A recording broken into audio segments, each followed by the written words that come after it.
Hi ಎಲ್ಲೋ ನಮಸ್ಕಾರ. ಇವತ್ತು ನುಗ್ಗೆ ಸೊಪ್ಪಿನ ಬಸ್ಸಾರು ಮಾಡೋಣ ಬನ್ನಿ. ಇದು ನಮ್ಮೂರ ಸ್ಟೈಲು. ಕುದೀತಾ ಇರೋ ಬಿಸಿನೀರಿಗೆ ಬೇಕಾಗಿರುವಷ್ಟು ಕಾಳು ನಾನಿಲ್ಲಿ ಹೆಸರು ಕಾಳು ಮತ್ತು ತೊಗರಿಬೇಳೆ ತೊಗೊಂಡಿದ್ದೀನಿ. ಸ್ವಲ್ಪ ಬೆಂದ ನಂತರ ಸ್ವಲ್ಪ ಎತ್ತಿಟ್ಕೊಂಡು ಅದಕ್ಕೇನೆ ತೊಳೆದಿಟ್ಕೊಂಡಂಥ ಸೊಪ್ಪು ತುಂಬಿ ಉಪ್ಪನ್ನು ಹಾಕ್ಕೊಂಡು ಬೇಯಿಸ್ಕೊತಾ ಇದ್ದೀನಿ. ಬೆಂದ ನಂತರ ಬಸ್ಕೋಬೇಕಾಗುತ್ತೆ. ಅದು ಬೇಯ್ತಿದ್ದಂಗೆ ಇಲ್ಲಿ ಮಸಾಲೆ ಹುರ್ಕೊತಾ ಇದ್ದೀನಿ. ಒಂದು ಈರುಳ್ಳಿ, ಹಾಗೆ ಒಂದು ಗಡ್ಡೆ ಬೆಳ್ಳುಳ್ಳಿ, ಖಾರಕ್ಕೆ ತಕ್ಕ ಹಾಗೆ ಒಣಮೆಣ್ಸಿನ್ಕಾಯಿ, ಹಸಿಮೆಣ್ಸಿನ್ಕಾಯಿ ಬೇಕಾದರೂ ಹಾಕೋಬೋದು. ಆಮೇಲೆ ಒಂದು ಸಣ್ಣ ಟೊಮೊಟೊ, ಹುಳಿಗೆ ಬೇಕಾಗಿರೋಷ್ಟು ಹುಣಸೆಹಣ್ಣು, ಜೀರಿಗೆ, ಮೆಣಸು ಎಲ್ಲನೂ ಹಾಕ್ಕೊಂಡು ಹುರ್ಕೊತಾ ಇದ್ದೀನಿ. ಜೀರಿಗೆ ಸ್ವಲ್ಪ ಜಾಸ್ತಿನೇ ತೊಗೋಬೇಕಾಗತ್ತೆ.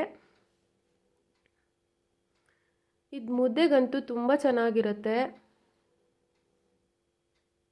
ಸ್ವಲ್ಪ ತೆಂಗಿನ ತುರಿ ಹಾಕ್ಕೊಂಡು ಚೆನ್ನಾಗಿ ಹುರ್ಕೊಂಡ ನಂತರ ತಣ್ಣಗಾಗಿ ಬಿಡಬೇಕಾಗುತ್ತೆ. ತಣ್ಣಗಾಗಿರೋದು ಮಸಾಲೆನೆಲ್ಲ ಒಂದು ಮಿಕ್ಸಿ ಜಾರ್ಗೆ ಹಾಕ್ಕೊಂಡು ಸ್ವಲ್ಪ ಕೊತ್ತಂಬರಿ ಸೇರಿಸ್ಕೊಂಡು ಹಾಗೆ ಮನೆಯಲ್ಲೇ ಮಾಡಿಟ್ಕೊಂಡಂಥ ಸಾಂಬಾರು ಪುಡಿ ಒಂದು ಸ್ಪೂನ್ ಹಾಕೊಂಡು ಸ್ವಲ್ಪ ರುಬ್ಬಿದ ನಂತರ ಎತ್ತಿಟ್ಕೊಂಡಿದ್ವಲ್ಲ ಕಾಳು ಅದನ್ನು ಸೇರಿಸ್ಕೊಂಡು ಚೆನ್ನಾಗಿ ರುಬ್ಕೋಬೇಕಾಗತ್ತೆ.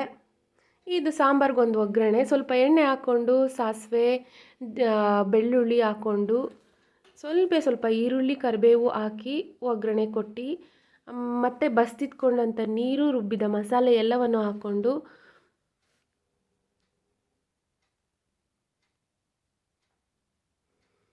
ಉಪ್ಪನ್ನು ಸೇರಿಸ್ಕೊಂಡು ಒಂದು ಕುದಿ ಕುದಿಸಿದ್ರೆ ಆಯಿತು, ಬಸ್ಸಾರು ರೆಡಿ ಆಗುತ್ತೆ. ಎತ್ತಿಟ್ಕೊಂಡಂಥ ಕಾಳು ಪಲ್ಯನ ಇಲ್ಲೊಂದು ಒಗ್ಗರಣೆ ಕೊಡ್ತಾಯಿದ್ದೀನಿ.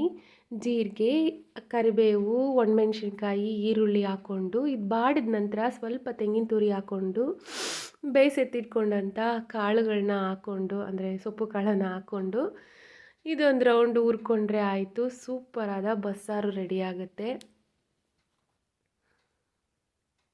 ನಮಗಂತೂ ತುಂಬ ಇಷ್ಟ. ನೀವೊಂದು ಸಲ ಟ್ರೈ ಮಾಡಿ. Thank you for watching.